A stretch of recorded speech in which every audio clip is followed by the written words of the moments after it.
Welcome to Xbox Corner, and a new month means a new round of Game Pass announcements to pad out that catalogue, so today we'll be taking you through all of the announcements. So with that, hit subscribe, join us here for reviews, deals, Game Pass breakdowns and graphical comparisons weekly, and let's get started.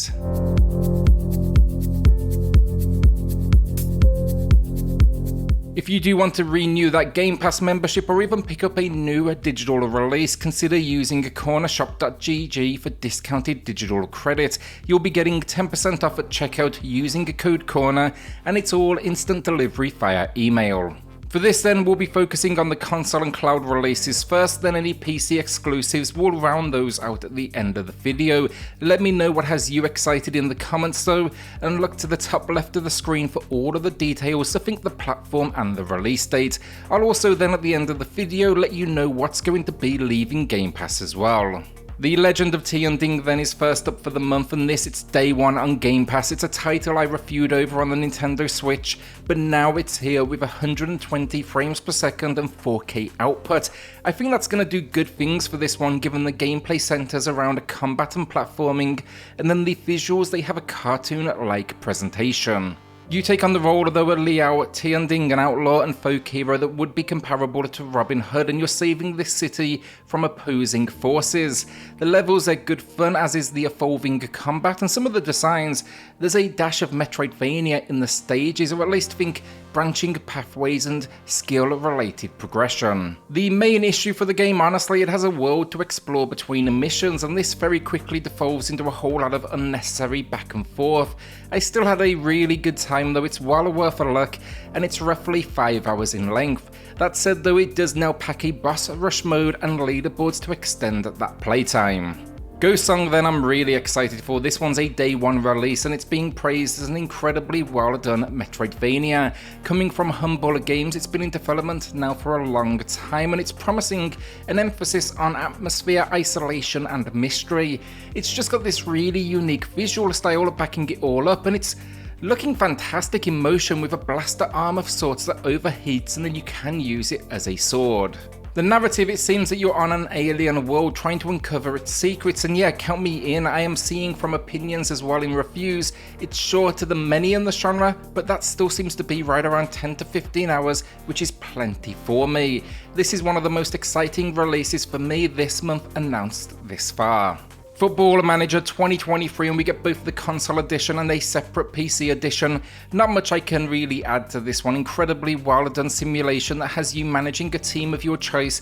I've always personally enjoyed trying to win with the underdogs. You can easily sink hundreds of hours into these, so no doubt it will be another well-loved entry.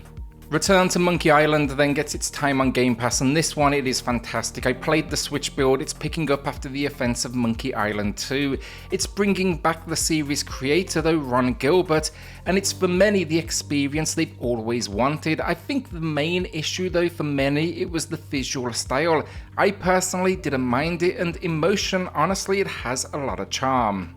The characters though and the writing, that's where it's at. It weaves a strong story but packs in tons of humour as well, whether that's in reactions or visual gags to support them.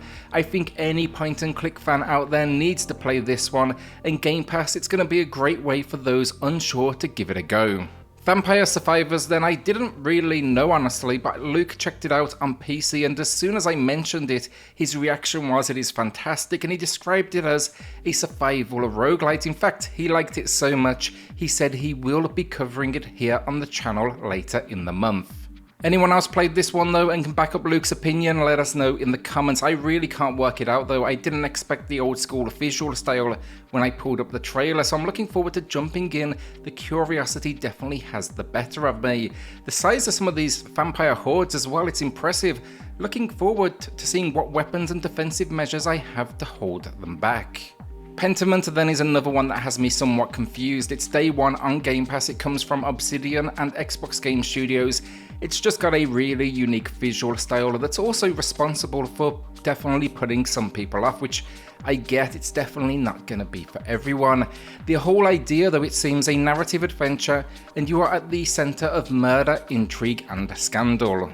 promising to show you the consequences of your decisions, so I'll be checking it out, and the director, incredibly talented with credits including Pillars of Eternity, Fallout, Neverwinter Nights and The Gauntlet. Somerville then is the big release for me that's been announced this far. It's day one on Game Pass, always a good thing, but it comes from Jumpship Games, and the studio's co-founder, they previously founded Playdead and worked upon Limbo and Inside, masterpiece games. I'm hoping to see more of that level of quality with this release as well. This one though, there's an alien invasion, the world is in catastrophe, and we are tasked now with making our family whole again. It seems it's a heavy narrative focus, and then gameplay wise, can't quite work it out from the trailer. It seems to be a puzzle platformer with side-scrolling sequences, as you would expect. But there are moments where they break this, and I'm curious, are the isometric or more third-person elements, are they simply cutscenes, or will they be playable as well? Thankfully though, we don't have too long to find out, and I will be covering this one here on the channel. The visuals, they look stunning as well, and if the piano music for the trailer is an example of what is to come from the game's audio, we could honestly be in for an audio treat as well. PC wise then, the only standalone releases announced this far, The Walking Dead from Telltale Games. We get 2 complete seasons, though one states a mini-series. These are fun games. I was always a fan of Telltale's narrative approach, and it tends to be basic puzzles, exploration, and then a very cool comic book style. Older releases now, but they have solid reviews behind them. Can't say I've played these particular entries, I must have played the earlier ones. So that was all of the new games coming to Game Pass, but now the bad news, these are the games that are leaving on November 15th. We have Fae Tactics, Next Space Rebel, One Step from Eden, which is truly fantastic, and then Supraland. Finally, you will see the old edition of Football Manager leave the service as well, given the fact we are seeing the 2023 edition arrive this month. And finally, Art of Rally. That is a really fun isometric racing experience. We actually reviewed it here on the channel, and you can find that in the pinned comment down below. I'd strongly suggest that one. Go and take a look, it's a really good time.